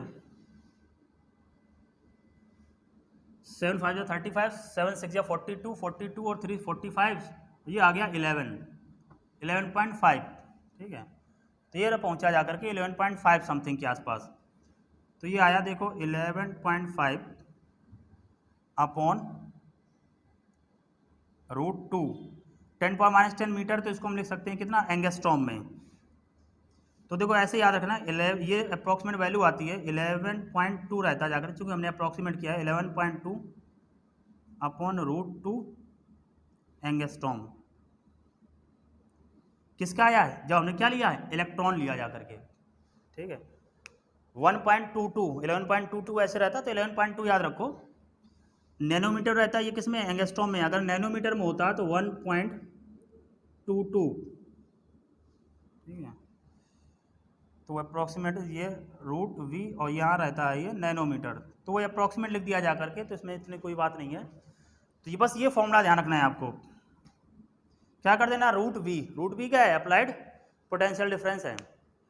अब मान लीजिए यहीं पर क्या होता है, इसकी जगह पर प्रोटॉन होता, प्रोटॉन मास कितना होता है 1.6 इंटू 10⁻- कितना रहता है 27, ठीक है।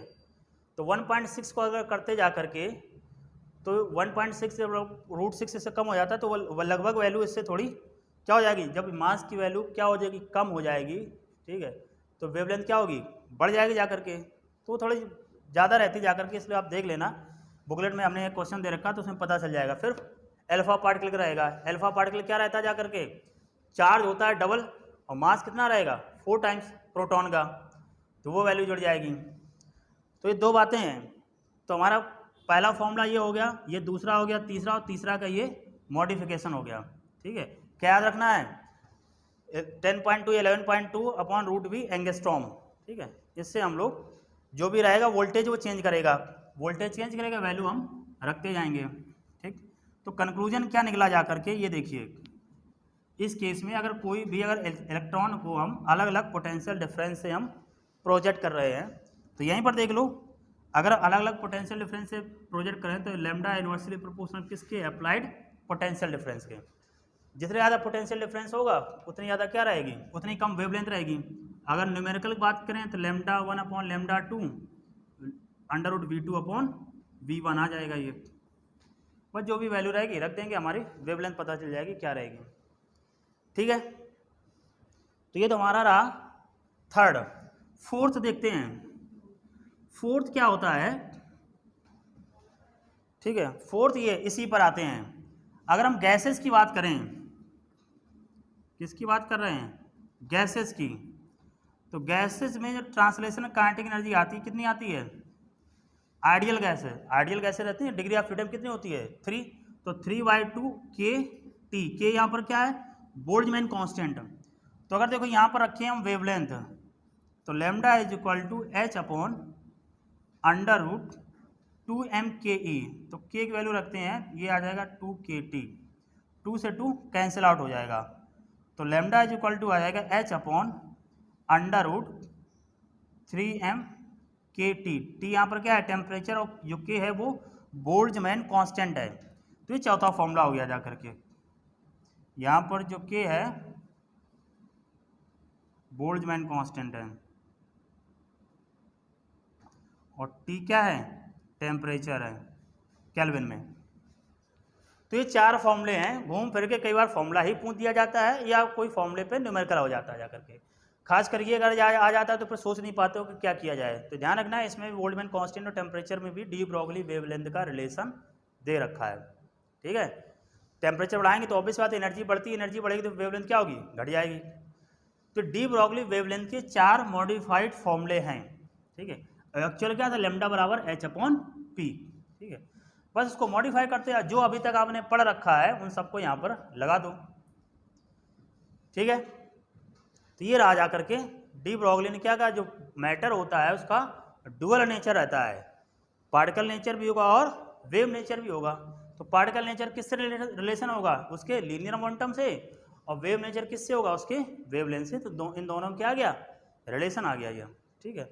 बाकी ये फॉर्मूला है, इस फॉर्मूले पर क्या रहता है, न्यूमेरिकल रहते हैं जा करके। जैसे ये फॉर्मूला आया जो इलेक्ट्रॉन को बताया, ये पहुंचा wavelength is inversely proportional to the applied potential difference. अब प्रूव किसने किया था, ठीक है, डी ब्रॉगली ने तो ये इसे एक्सप्लेनेशन दिया, तो एक्सपेरिमेंटली प्रूव किया था उन्हीं के जो स्टूडेंट थे डेविसन एंड जर्मर, ठीक है, डेविसन एंड जर्मर एक्सपेरिमेंट। अब देखिए एनटीए ने मतलब नीट ने या सीबीएसई बोर्ड ने जब सेशन स्टार्ट हो रहा था तब ये सब एक्सपेरिमेंट उन्हें हटा रखे थे कि ये जो है बोर्ड में नहीं है, ठीक है। अब जब नीट का सिलेबस आया है तो ये सब उसने दे रखा है, मतलब 12वीं में मत पढ़ो और कंपटीशन में पढ़ो। अब पता नहीं क्या उनका दिमाग काम करता है कि भाई जो लड़का 12वीं में नहीं पढ़ा होगा तो कंपटीशन में कहाँ से पढ़ लेगा, इसका मतलब वो फोर्स करते हैं कि तुम कोचिंग पढ़ो। पर स्कूल वालों को तो कह दिया कि नहीं तुमको ये नहीं, जैसे फेरोडायमेटिक पैरामेग्नेटिज्म में बहुत काट रखा था जब सेशन स्टार्ट हुआ था, और अब वही सब चीज़ें एनटीए ने नीट में सब सिलेबस में लिख रखे हैं।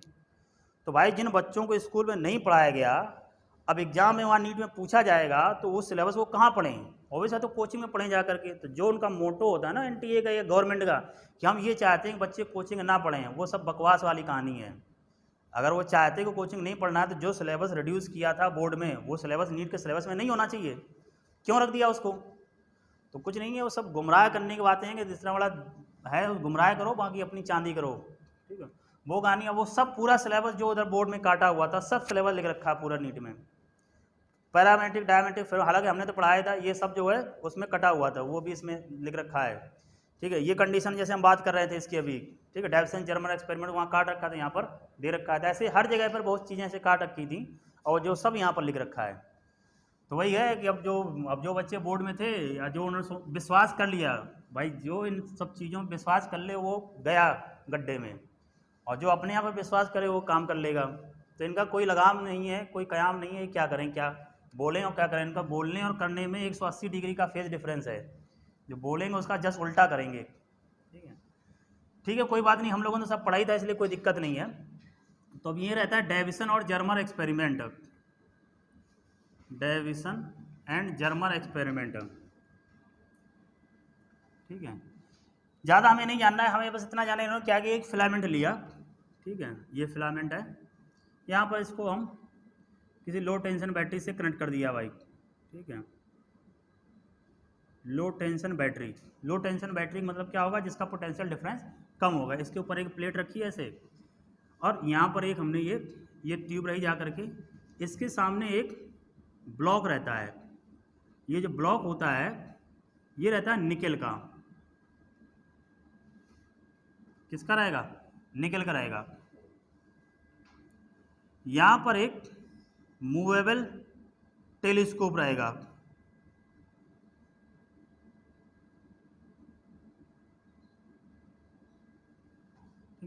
बाकी इस पूरे इसको स्ट्रक्चर को जो यहाँ पर जो किया गया है जाकर के, इसकी अर्थिंग कर ये हाई टेंशन बैटरी से कनेक्ट किया गया। ये यहाँ पर हाई इस ट्यूब को कनेक्ट किया। अब देखिए होगा क्या, बाकी ये पूरा जो स्ट्रक्चर होगा इसके अंदर वैक्यूम रहेगा। वैक्यूम मतलब एयर प्रेजेंट नहीं होगी, वैक्यूम होगा।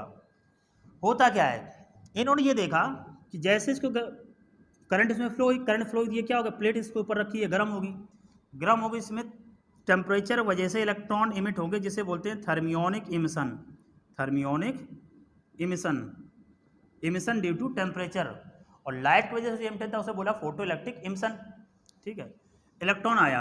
अब यहाँ पर हाई टेंशन बैटरी इस पर कैसा है, पॉजिटिव चार्ज है। पॉजिटिव चार्ज होने की वजह से इसकी जो काइनेटिक एनर्जी आएगी वो बहुत ज़्यादा आएगी, Q इंटू वी। ठीक है, तो ये हाई काइनेटिक एनर्जी से इलेक्ट्रॉन इधर टकराएगा जा करके। ठीक है, अब यहाँ पर ये मूवेबल टेलीस्कोप है, तो जहाँ पर ये क्या कर रहा है कि इंटेंसिटी मेजर कर रहा है इसकी।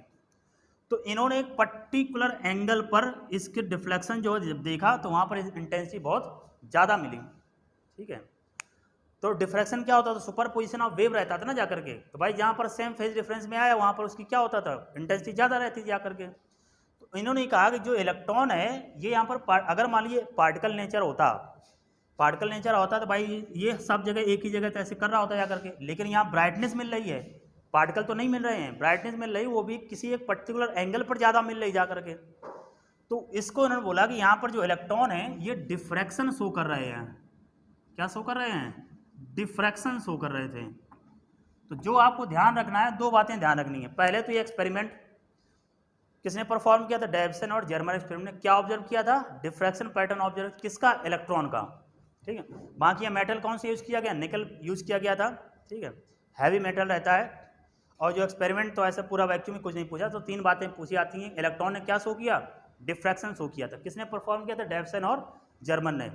तो एक्सपेरिमेंटली किसने प्रूव किया, तो कौन से है, डेविसन और जर्मर एक्सपेरिमेंट से प्रूव हुआ किसका, dual nature of matter. Matter मतलब इलेक्ट्रॉन कैसा है, पार्टिकल है। इलेक्ट्रॉन का वेव नेचर किससे प्रूव हुआ जा करके, डिफ्रैक्शन पैटर्न से। किसके एक्सपेरिमेंट से, डेविसन और जर्मर एक्सपेरिमेंट से। बस इतना ध्यान रखना है। और इसमें तो बाकी अगर थोड़ा बहुत ध्यान रहेगा तो अगर कोई वैसा क्वेश्चन बनता तो अपने आप कर ले जाओगे। यहाँ पर हाई पोटेंशियल इसलिए लगाया जाता है तो उसकी काइनेटिक एनर्जी को बढ़ाने के लिए। जितनी ज़्यादा काइनेटिक एनर्जी रहेगी, हम लोग ये देखें, जितना ज़्यादा पोटेंशियल रहेगा वेवलेंथ उसकी कम रहेगी, एनर्जी ज़्यादा रहेगी। तो वेव नेचर को शो करता है जा करके। ठीक है, तो ये कंडीशन हमारी रही जा करके किसकी, डुअल नेचर ऑफ मैटर की। बस दो ही बातें यहाँ पर इंपॉर्टेंट है। एक बात क्या हुई जा करके, de Broglie wavelength. De Broglie wavelength से जो भी हमने मॉडिफाइड फॉर्मूले देखे उस हर एक मॉडिफाइड फॉर्मूले पे न्यूमेरिकल पूछा गया है। ठीक है, तो उसके आप देखेंगे प्रीवियस ईयर क्वेश्चन में आप देख लेंगे। बाकी इसमें रह जाकर के एक्सपेरिमेंटल। तो फोटो इलेक्ट्रिक इफेक्ट हुआ, डुअल नेचर ऑफ मैटर हुआ। अगले वीडियो में हम लोग जो करेंगे रिमेनिंग सेक्शन जो रहता है जाकर के एटम, न्यूक्लियाई, रेडियो एक्टिविटी जितना रहेगा उसी के साथ एक्सरेज हो जाएगा। जैसे एटम पढ़ा लेंगे तो हम उसी के साथ हम एक्सरे बता देंगे, तो एनर्जी लेवल का जरूरत रहती है जा करके। ठीक है, इतनी रखते हैं।